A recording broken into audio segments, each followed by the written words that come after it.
विशिष्ट प्रतिरोध और प्रतिरोध से रिलेटेड एक बड़ा फेमस क्वेश्चन पूछा जाता है, एग्जामिनेशन में भी पूछा जाता है, कॉम्पिटिटिव एग्जामिनेशन में भी पूछा जाता है।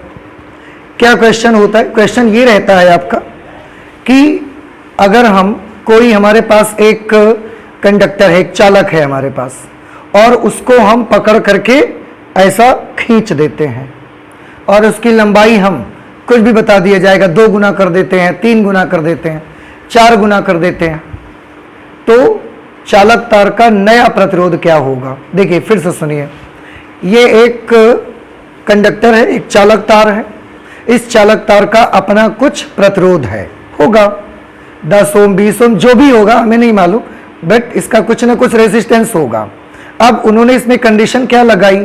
कंडीशन ये लगाई कि इसको हमने पकड़ा और पकड़ करके इसको हमने खींच दिया और लंबाई को कर दिया 4 गुना, खींच कर लंबाई हमने 4 गुनी कर दी। ठीक है, तो नया प्रतिरोध क्या होगा? पहले का प्रतिरोध कुछ था, अब खींच कर आपने लंबाई 4 गुनी कर दी, तो अब लंबाई, अब प्रतिरोध कितना हो जाएगा? प्रतिरोध नया वाला ही आपको मालूम करना है, या इससे रिलेटेड इस टाइप का कोई भी क्वेश्चन आपसे दे सकते हैं। अब आपको इसमें सबसे पहले ये समझना है कि जब आप किसी कंडक्टर को पकड़ के इस तरीके से खींच देंगे तो उसकी कौन कौन सी चीजें बदल जाएंगी और कौन कौन सी चीजें नहीं बदलेंगी। आपको ये चीज समझ में आनी चाहिए। समझ आ रहा है मैं क्या बोल रहा हूं? अब आप बताइए, अगर मैं इस कंडक्टर को पकड़ करके इसी को मैं ऐसा खींच दूंगा, कौन कौन सी चीजें इसकी बदल जाएंगी? मैं एक एक पूछता जाऊंगा, आप मुझे बताते जाइएगा। जब आप ऐसे खींचा, आपने लंबाई बदली कि नहीं बदली? बदल जाएगी। लेंथ पहले जो कुछ थी, क्योंकि आपने पकड़ के खींच दिया, और आप बोल भी रहे हो ना कि लंबाई हम 2 गुनी कर रहे हैं, 3 गुनी कर रहे हैं, n गुनी कर रहे हैं, तो अगर आप लेंथ को n टाइम्स कर रहे हो तो लेंथ तो बढ़ रही है ना। और कौन कौन चीज बदल जाएगी? एरिया के बारे में बताइए। इसका जो एरिया ऑफ क्रॉस सेक्शन है वो बदलेगा कि नहीं बदलेगा? नहीं बदलेगा। क्यों नहीं बदलेगा? अच्छा, ये तार है, इसको आप पकड़ के ऐसे खींच दोगे तो ये तार पतला नहीं हो जाएगा? पहले से लंबाई बढ़ जाएगी तो तार पतला हो जाएगा, और तार पतला हो जाएगा तो एरिया छोटा हो जाएगा, एरिया कम हो जाएगा ना। तो आप तो कह रहे हैं लंबाई, एरिया में कोई परिवर्तन नहीं आएगा। आप समझ आया कि अगर वही कंडक्टर है और हम उसको पकड़ के खींच देंगे तो लेंथ बढ़ जाएगी, एरिया का क्या होगा? तार पतला हो जाएगा, पतला तार हो जाएगा। अभी इतना बड़ा एरिया है इसका, अगर ये पतला हो जाएगा तो एरिया कैसा हो जाएगा? कम हो जाएगा। तो एरिया कम हो जाएगा। आयतन बताइए, इस तार के आयतन में क्या फर्क पड़ेगा? आयतन बढ़ेगा, घटेगा, या कोई परिवर्तन नहीं आएगा? कोई परिवर्तन नहीं आएगा। आप बिल्कुल सही कह रहे हैं। क्यों? क्योंकि आयतन होता क्या है? जो मटेरियल हम इसमें यूज करते हैं, उस मटेरियल की क्वांटिटी, वो आयतन है। अब हमने इस तार को पकड़ा और पकड़ के खींच दिया। अब आप खुद सोचिए, क्या हमने इसमें से मटेरियल काट के हटाया, या बाहर से कोई मटेरियल ला के हमने इसमें डाला? नहीं डाला। ना इसमें से हटाया, ना बाहर से कोई मटेरियल ला के हमने इसमें डाला। इसका मतलब ये हुआ कि इसका आयतन नहीं बदलेगा, वॉल्यूम नहीं चेंज होगा। समझ आया? अच्छा, मटेरियल के बारे में बात करिए। मटेरियल चेंज होगा कि नहीं होगा? ये कॉपर का बना हुआ है और हमने इसको पकड़ के ऐसा खींच दिया तो इसकी लंबाई 3 गुनी कर दी, तो अब इसको काहे का बन जाना चाहिए? एल्यूमिनियम का कि कॉपर का ही रहना चाहिए? कॉपर का ही रहेगा। तार को खींचने से उसका मटेरियल क्यों बदल जाएगा? मटेरियल नहीं बदलेगा। ठीक है, तो अगर मटेरियल नहीं बदला तो मटेरियल पर डिपेंड कौन करता है बताइए? हमने बताया है आपको।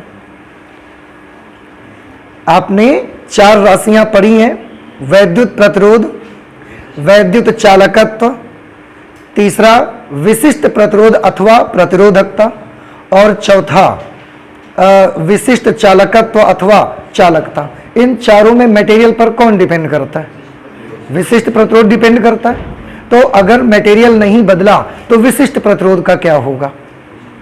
विशिष्ट प्रतिरोध नहीं बदलेगा, क्योंकि पहले जो मटेरियल था वही मटेरियल बाद में है, इसलिए रेसिस्टिविटी में कोई फर्क नहीं पड़ने वाला है। तो क्या क्या बदला? देखो, केवल लंबाई और क्षेत्रफल बदला, बाकी कोई भी चीज नहीं बदली उसकी। ना आयतन बदला, ना मटेरियल बदला, और विशिष्ट प्रतिरोध भी नहीं बदला। तो इस तरीके का एक क्वेश्चन आपको मिल सकता है। अभी आपको ये क्लियर हो गया? तो क्वेश्चन क्या आएगा कि यदि किसी चालक तार को खींचकर, देखो हम बार बार आपको जोड़ दें खींचकर, क्यों? क्योंकि हम इसमें बदलाव, इसकी लंबाई ही तो बदलनी है। बदलाव हमारे पास और भी तरीके हैं, बदलाव कर सकते हैं। कैसे बदलाव कर सकते हैं? कि एक ये कंडक्टर हमने लिया, इसकी अपना कुछ लेंथ है, कुछ इसका एरिया ऑफ क्रॉस सेक्शन है, जो भी है मटेरियल जिसका भी बना हुआ है। अब लंबाई ही तो बदलनी है, लंबाई ही तो बदलनी है, तो इसको छोड़ दो, एक दूसरा ले आओ। पहले की तुलना में अब ये कंडक्टर ज्यादा लंबा हो गया कि नहीं हो गया? हमने लंबाई बदल दी। तो हमारे पास लेंथ को बदलने का एक ये भी तरीका है, आप याद रखिए।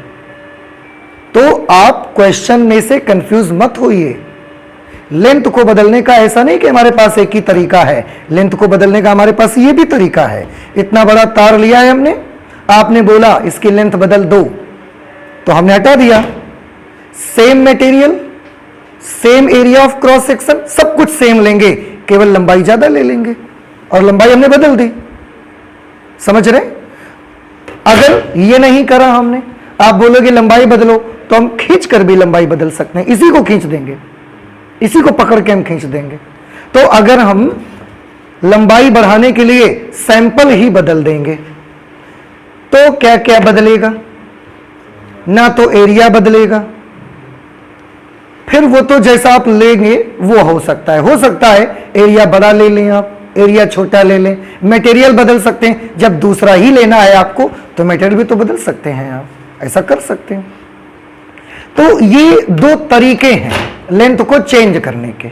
अब कौन सा तरीका आप यूज करते हैं वो क्वेश्चन में कैसा दिया गया है यह उस पर डिपेंड करता है, लेकिन मुख्य रूप से अधिकतर जो क्वेश्चन आपको दिया जाता है बस यही आता है कि यदि किसी चालक तार को खींच कर उसकी लंबाई 2 गुनी कर दें, 3 गुनी कर दें, तो उस चालक तार का नया प्रतिरोध क्या होगा। ठीक है, अब आपको समझ आए इतनी सारी बातें? तो एक काम करते हैं, इस क्वेश्चन को लिखते हैं और सॉल्यूशन करने का प्रयास करते हैं और देखिए कि क्या आंसर मिलेगा हमको। लिखिए,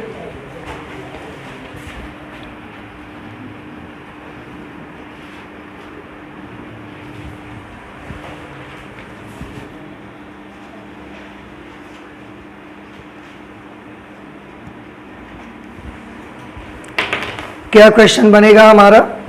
यदि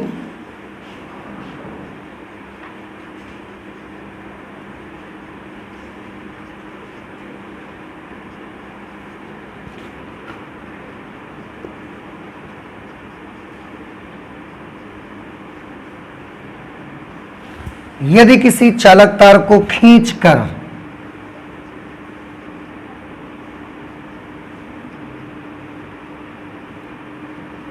उसकी लंबाई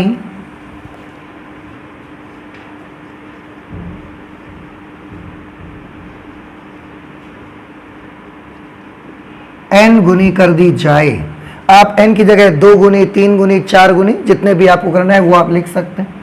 तो यदि किसी चालक तार को खींचकर उसकी लंबाई n गुनी कर दी जाए तो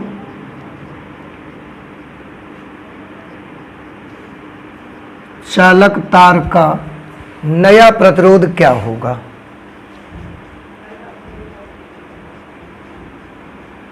तो चालक तार का नया प्रतिरोध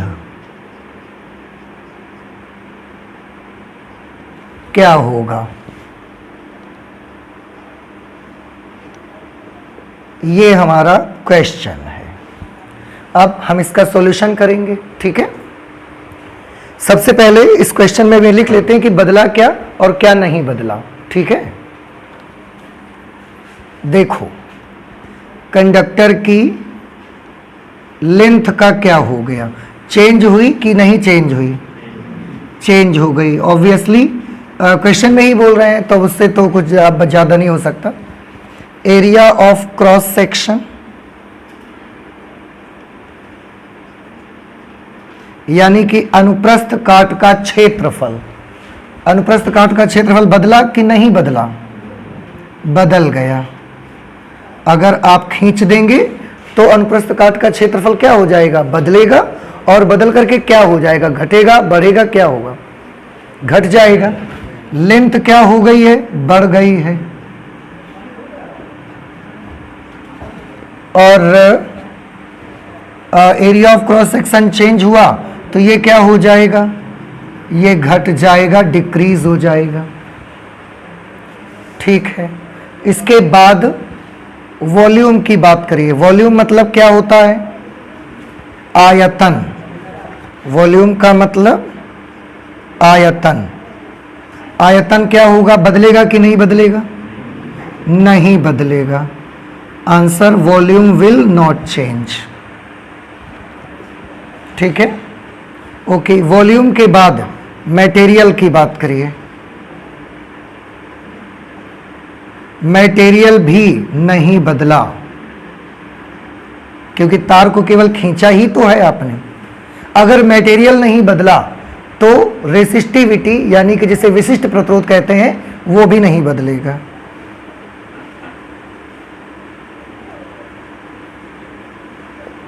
रेसिस्टिविटी जिसे रो से रिप्रेजेंट करते हैं वो भी नहीं बदलेगा, नो चेंज।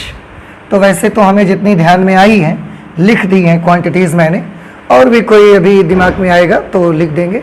द्रव्यमान का बताइए क्या होगा, द्रव्यमान बदलेगा कि नहीं बदलेगा, नहीं बदलेगा। तो मटेरियल का मास भी नहीं बदलेगा, नो चेंज। इन सब की जरूरत वैसे नहीं पड़ेगी, लेकिन आपको समझ में तो आना चाहिए कि कौन सी चीज चेंज हो जाएगी, कौन सी चीज चेंज नहीं होगी। अच्छा, अब ठीक है, अब इतनी अगर जानकारी आपको हो गई है तो ये क्वेश्चन आप सॉल्व कर सकते हैं। कैसे, मैं एक काम करूंगा, जब हमने तार को खींचा नहीं था, सबसे शुरू में जब तार ऐसा था, खिंचा हुआ नहीं है, उस वक्त हम इसकी कुछ चीजें मान लेते हैं। कुछ चीजें मान लेते हैं मतलब जैसे कि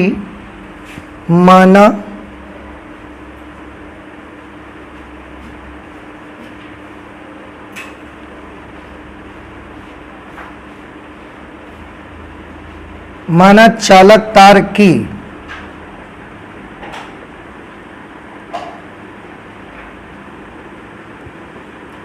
प्रारंभिक लंबाई L1, शुरुआत वाली लंबाई हमने कितनी मान ली, L1।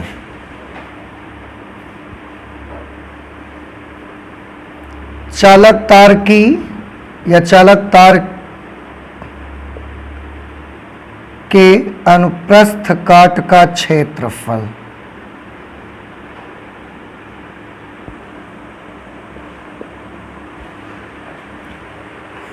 इसमें चालक तार का प्रारंभिक, कुछ सेंटेंस ठीक नहीं बन रहा है, इसको मैं सही से लिख देता हूं।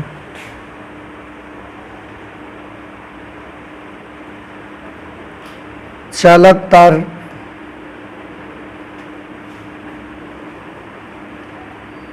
का प्रारंभिक क्षेत्रफल, प्रारंभिक क्षेत्रफल हमने ले लिया A1।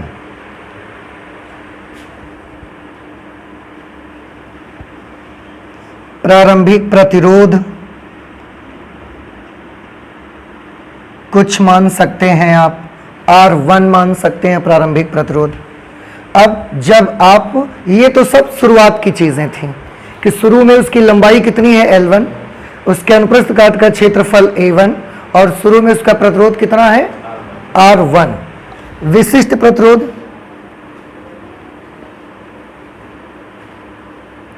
चालक तार के पदार्थ का या पदार्थ की प्रतिरोधकता,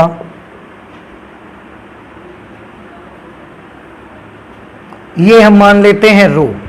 ठीक, अब बाद वाली बात करिए कि अगर हमने उसकी लंबाई पकड़कर खींच दी तो अब उसमें बाकी ये सब में क्या हो जाएगा,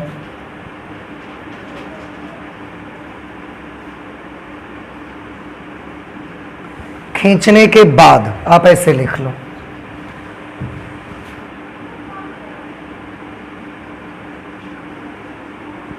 चालक तार को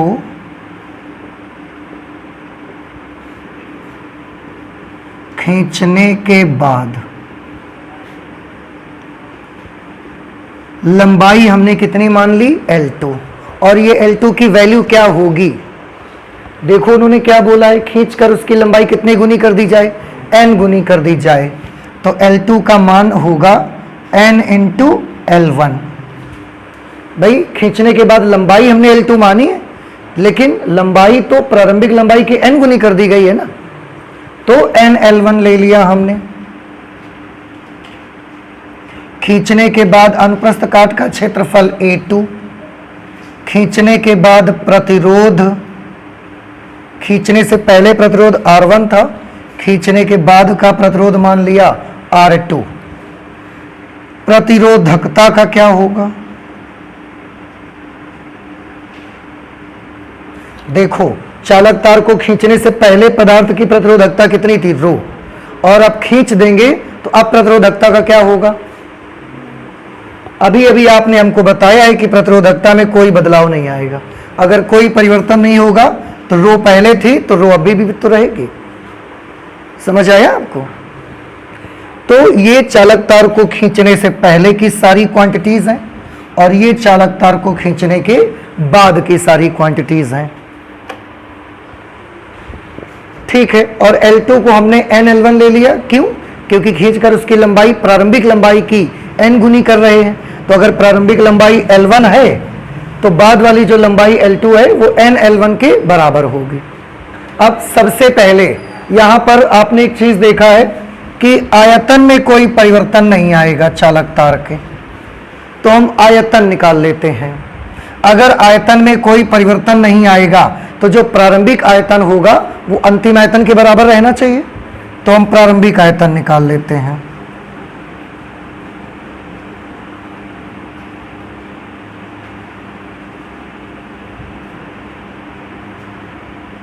प्रारंभिक आयतन बराबर अंतिम आयतन, क्योंकि आपने चालक तार को जब खींच के लंबाई उसके n गुनी कर दी है तो आयतन में कोई परिवर्तन हो नहीं रहा है। अगर आयतन में कोई परिवर्तन नहीं हो रहा है तो चालक तार का जितना आयतन खींचने से पहले था उतना ही आयतन खींचने के बाद भी रहेगा, दोनों आयतन बराबर होंगे आपस में। अच्छा, आयतन का फॉर्मूला क्या होता है? जो आपका कंडक्टर होता है वो बेलनाकार होता है, और आयतन का फॉर्मूला अगर आयतन निकालना हो तो हमको क्या करना पड़ेगा, आधार का क्षेत्रफल गुणे ऊंचाई, आधार का क्षेत्रफल गुणे लंबाई आप कर सकते हो। तो प्रारंभिक आयतन निकालेंगे तो प्रारंभिक क्षेत्रफल गुणे प्रारंभिक लंबाई, और अंतिम आयतन निकालेंगे तो अंतिम क्षेत्रफल गुणे अंतिम लंबाई। प्रारंभिक आयतन निकालना है, अंतिम प्रारंभिक क्षेत्रफल गुणे प्रारंभिक लंबाई। प्रारंभिक क्षेत्रफल कितना, A1, प्रारंभिक लंबाई L1, तो ये A1 इंटू L1। अंतिम आयतन तो अंतिम क्षेत्रफल गुणे अंतिम लंबाई, A2 इंटू L2। अब आप इसमें से कोई वैल्यू निकाल सकते हैं। एक काम करते हैं, देखिए आप चाहें तो A1 अपॉन A2 निकाल सकते हैं, L1 अपॉन L2। ठीक है, L1 अपॉन L2 निकाल लेते हैं, या A2 अपॉन A1 की वैल्यू निकाल लो, A2 अपॉन A1। ये A1 उधर जाके भाग में जाएगा, A2 अपॉन A1 बन जाएगा, तो L2 इधर आ जाएगा, क्या हो जाएगा, L1 अपॉन L2। देखो समझ आया ये आपको, A2 upon A1 is equal to L1 upon L2। जहां जरूरत पड़ेगी वहां पर हम इसको यूज कर लेंगे। अब ठीक है, ये तो एक जानकारी हमने हासिल कर ली। अब हम ये करना चाहते हैं कि चालक तार का प्रारंभिक प्रतिरोध हमने कितना माना था, R1। अब हम इस R1 की वैल्यू निकालना चाहते हैं।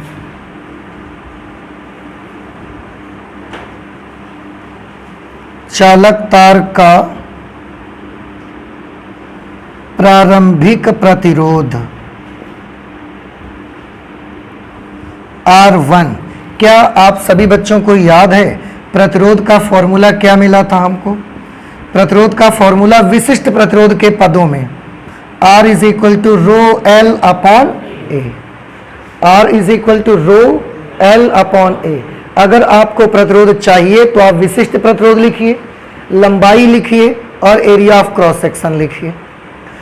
तो चालक तार का प्रारंभिक प्रतिरोध चाहिए तो सारी प्रारंभिक चीजों को आप नोट कर लीजिए। रो की जगह पर क्या लिखा जाए? रो, क्योंकि प्रतिरोधकता कितनी है? रो। लंबाई की जगह पर क्या लिखा जाए? L1, प्रारंभिक लंबाई लिखोगे ना आप। और क्षेत्रफल की जगह प्रारंभिक क्षेत्रफल। और मान लिया कि यह हो गई समीकरण नंबर 1। तो यह प्रारंभिक प्रतिरोध हमको मिला। अब अंतिम प्रतिरोध निकाल लेते हैं।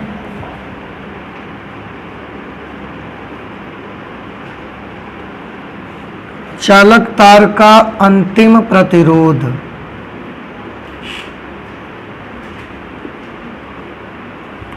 चालक तार का अंतिम प्रतिरोध R2। इसी तरह से R2 की वैल्यू बताइए। रो की जगह पर क्या लिखा जाए? विशिष्ट प्रतिरोध को, वो तो उतना ही लिखा जाए क्योंकि उसमें कोई परिवर्तन नहीं है। लंबाई की जगह पर क्या लिखोगे आप? L1 लिखोगे, L2 लिखोगे, क्या लिखेंगे आप? L2, क्योंकि अंतिम प्रतिरोध है तो L2 अपॉन क्षेत्रफल की जगह पर क्या लिखोगे? क्षेत्रफल की जगह पर लिखेंगे A2। तो ये A2 आ गया और इसे हमने ले लिया इक्वेशन नंबर 2। ठीक है, अब क्या करना है आपको?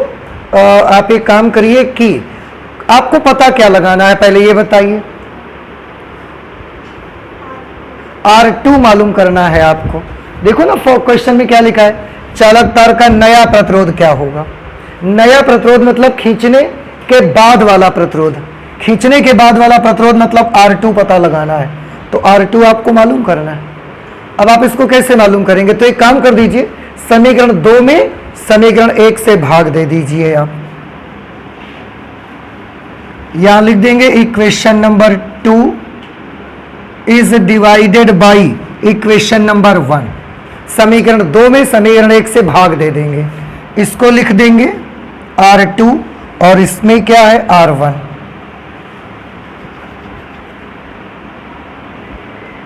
R2 upon R1। R2 की वैल्यू नोट करिए, रो L2 upon A2 upon R1 की वैल्यू कितनी है? रो L1 अपॉन A1। रो L1 अपॉन A1। अब इसको कैलकुलेट करिए। देखिए बेटा, रो से तो रो कैंसिल कर दिया हमने।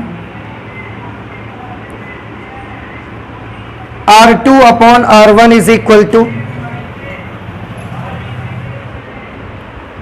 R2 अपॉन R1 की वैल्यू क्या मिलेगी? L2 अपॉन A2 तो लिखा रहेगा। ये जो बटे में भिन्न लिखी है ये पलट जाएगी। तो पलट करके ये क्या बन जाएगी? A1 upon L1। इस तरीके से R2 अपॉन R1 की वैल्यू आपकी आ गई। हम इसको लिख सकते हैं A1 upon A2, sorry into A1 upon A2 ये लिख दिया, इंटू L2 अपॉन L1। अब यहां से आप वैल्यू लिख सकते हो। कैसे वैल्यू लिख सकते हो? आप देखिए, आपने A2 अपॉन A1 का मान निकाला है। कितनी वैल्यू आई है? L1 upon L2। अगर आप यहां से A1 अपॉन A2 निकालते तो क्या आता? A1 अपॉन A2 अगर निकालोगे तो क्या आ जाएगा? L2 अपॉन L1 आ जाएगा। तो हम एक काम कर सकते हैं, देखो ध्यान से, हम A1 अपॉन A2 की जगह पर क्या लिख सकते हैं? L2 upon L1। और अगर हम चाहें तो L2 अपॉन L1 की जगह पर A1 अपॉन A2 भी लिख सकते हैं। लेकिन अब रिलेशन जिसका हमको दिया गया है उसी में बनाना है हमको। लंबाई का दिया गया है तो लंबाई को मत हटाइए, एरिया हटा लीजिए आप। तो A1 अपॉन A2 की जगह पर L2 अपॉन L1 लिख देंगे। R2 upon R1 is equal to A1 upon A2 की जगह पर क्या लिखना है भाई? A1 upon A2, L2 upon L1, L2 upon L1 into ये जो L2 अपॉन L1 लिखा है इसको ऐसा ही लिखा रहने दीजिए। इसे और कैलकुलेट कर लीजिए भाई। तो R2 upon R1 is equal to L2 upon L1 ये भी है, L2 अपॉन L1 ये भी है। इस तरीके से ये बन जाएगा L2 अपॉन L1 का होल स्क्वायर। अब इसमें से L2 की वैल्यू आपको मालूम है, देखिए क्या होती है L2 की वैल्यू, N इंटू L1 यहां पर है। R2 upon R1 is equal to L2 की जगह पर N into L1 upon L1 whole square कर दिया हमने। L1 से ये L1 कैंसिल हो गया। अब आप ध्यान से देखो, N का क्या करेंगे स्क्वायर और R1 को उधर भेज देंगे तो N का स्क्वायर हो जाएगा और उसके साथ R1 का गुणा भी हो जाएगा, N स्क्वायर इंटू R1। अब आप देख सकते हैं ये नया प्रतिरोध निकल करके आ गया।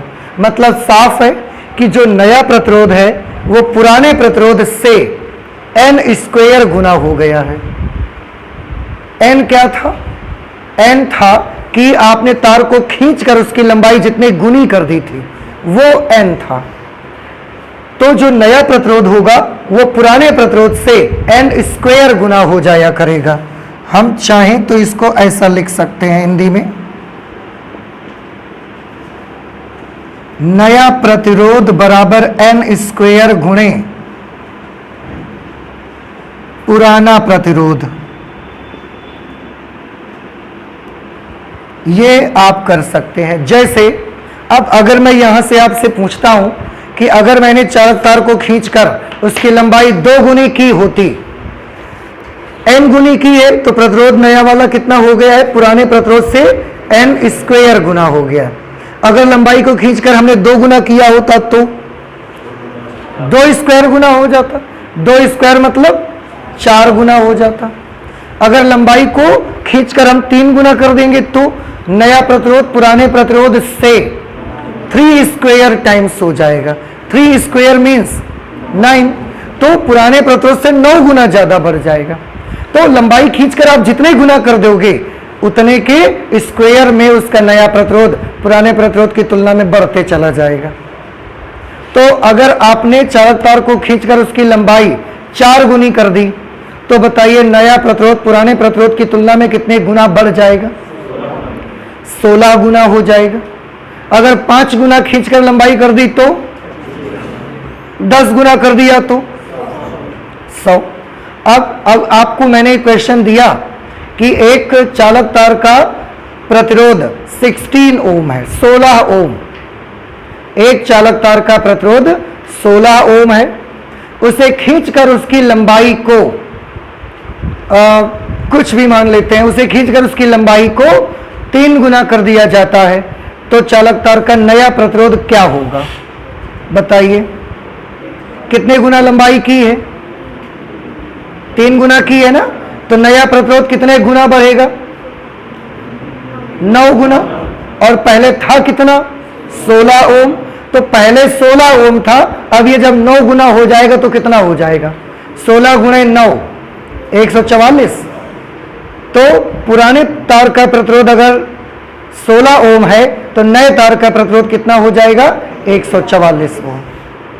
ठीक है, तो ये क्वेश्चन आपके क्लास 12th में भी आता है और कॉम्पिटिटिव में भी पूछा जाता है।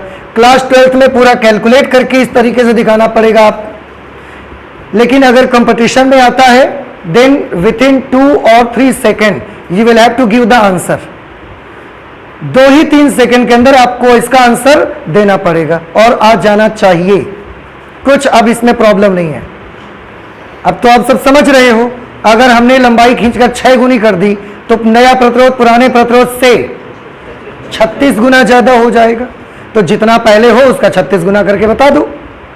समझ आ रहा है कुछ आपको? तो ये एक क्वेश्चन है जो कि प्रतिरोध और विशिष्ट प्रतिरोध से रिलेटेड है और एग्जामिनेशन में ये क्वेश्चन बहुत पूछा जाता है। तो आप प्लीज इसे नोट कर लीजिए।